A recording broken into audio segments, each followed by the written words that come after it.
Assalamualaikum warahmatullahi wabarakatuh. Di sini saya akan menjelaskan rangkuman dari materi dari pertemuan 8 ke 13.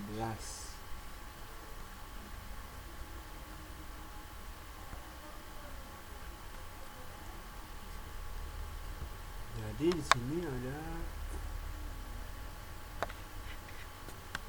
rangkuman materi pertemuan dari 8 ke 13.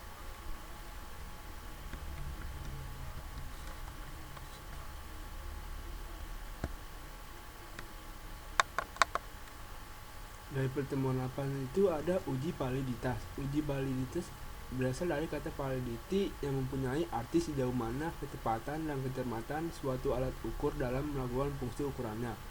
Selain itu, validitas adalah suatu ukuran yang menunjukkan bahwa variabel yang diukur memang benar-benar variabel yang hendak diteliti. Sisi lain dari validitas adalah aspek kecermatan. Pengukuran suatu alat ukur yang valid dapat menjadikan fungsi ukurannya dengan tepat, juga memiliki kecermatan tinggi.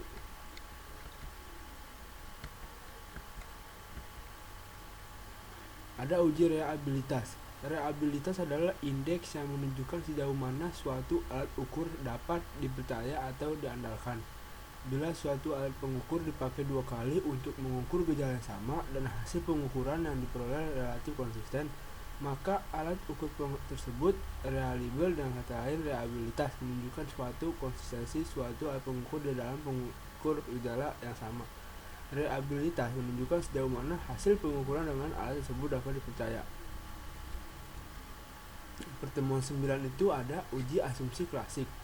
Uji asumsi klasik adalah persyaratan statistik yang harus dipenuhi pada analisis regresi linear berganda yang berbasis ordinary least square atau OLS. Jadi, analisis regresi yang tidak berdasarkan OLS tidak memerlukan persyaratan asumsi klasik. Misalnya, regresi logistik atau regresi ordinal. Demikian, tidak semua uji asumsi klasik harus dilakukan pada analisis regresi linear. Yang satu itu ada uji normalitas. Uji normalitas adalah untuk melihat apakah nilai residual terdistribusi normal atau tidak. Regresi yang baik adalah memiliki nilai residual yang terdistribusi normal. Jadi, uji normalitas bukan dilakukan pada masing-masing variabel, tetapi pada nilai residualnya. Sering terjadi kesalahan jamak adalah bahwa uji normalitas dilakukan pada masing-masing variabel. Masih ada pertemuan 9. Yang kedua ada uji multikondisionalitas. Uji multikondisionalitas adalah untuk melihat ada atau tidakkah variabel yang tinggi antara bebas dan suatu model regresi linear berganda. Jika ada korelasi yang tinggi di antara variabel bebasnya, maka berhubungan antara variabel bebas terhadap variabel terikat menjadi keganggu. Sebagai ilustrasi adalah model regresi dengan variabel bebasnya motivasi peminat. Yang ketiga ada uji heteroskoritas. Uji heteroskoritas adalah untuk melihat apakah ketidaksamaan varians dari residual suatu pengamatan yang lain. Model regresi yang memenuhi persyaratan adalah di mana terdapat dari residual pengamat dari komunitas. Pertemuan 10 itu ada regresi data panel. Regresi data panel adalah gabungan antara data cross section dan data time series, di mana cross section yang sama diukur pada waktu yang berbeda.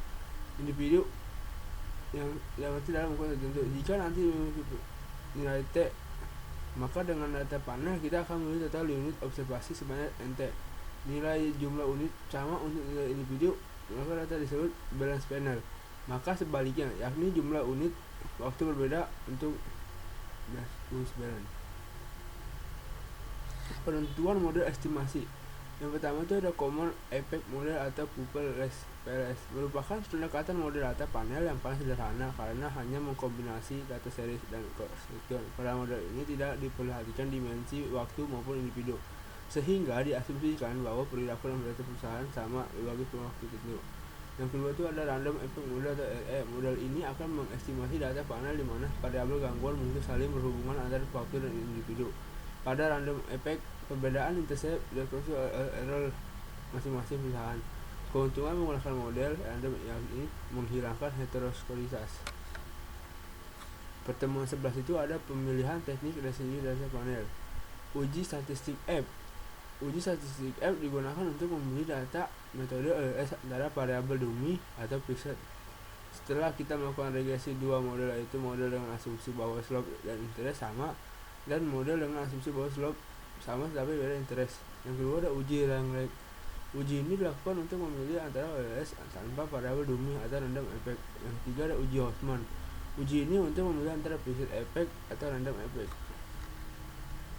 Pertemuan ke-12, uji asumsi klasik adalah persyaratan statistik. Ini sama ya.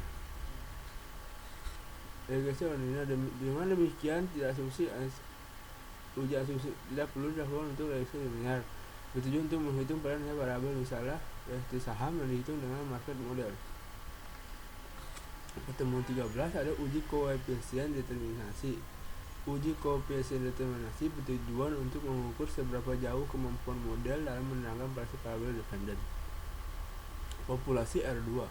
R2 adalah koefisien determinasi SSS exponent sum squared jumlah kuadrat yang dijelaskan TSS total sum squared jumlah total kuadrat. Uji T pada dasarnya menunjukkan seberapa jauh pengaruh suatu variabel independen dengan individual, menerangkan variasi variabel terikat. Pengujian parsial regresi dimaksudkan untuk mengambil apakah variabel bebas secara individual mempunyai pengaruh terhadap variabel terikat dengan asumsi variabel yang lain itu konstan. Untuk melakukan pengujian T, maka dapat digunakan dengan rumus di mana T adalah penggunaan fungsi T dengan derajat kebebasan 8n koefisien regresi. Sekian dari materi yang saya sampaikan, kurang lebih mohon maaf. Assalamualaikum warahmatullahi wabarakatuh.